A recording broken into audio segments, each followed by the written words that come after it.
We imagine MI5 as a cold, unblinking machine, a fortress of logic where secrets are guarded by retina scanners and steel doors. But in the early 1980s, that fortress didn't have a steel door.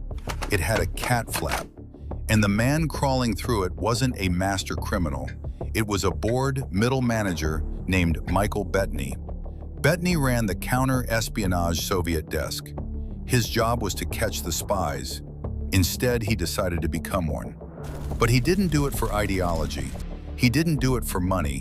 He did it because he was bored. And that boredom made him reckless. He didn't bother with dead drops or secret codes. He simply walked up to the KGB's front door and shoved a note through their letterbox. He was so desperate for the thrill, he even teased his own boss about it days later, asking, hypothetically, if the Russians would ever check their mail. He wasn't just leaking secrets, he was practically begging to be caught.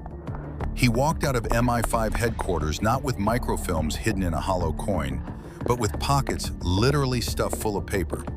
He carried the crown jewels of British intelligence home on the commuter train.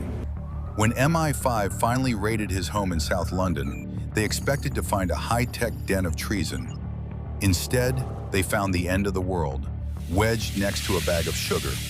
They found top-secret nuclear assessments shoved in a cupboard next to stale tea, and they found the specific locations of NATO missile silos, mixed in with his dirty laundry.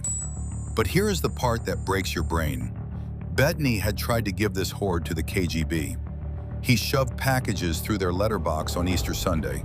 He waited by the phone, desperate to betray his country. But the KGB didn't pick up. The station chief in London saw the documents and assumed it was a trick. He thought, no one is this reckless. The Russians were so convinced of MI5's competence that they couldn't believe its incompetence. MI5 eventually caught Bettaney, but only because a defector told them where to look.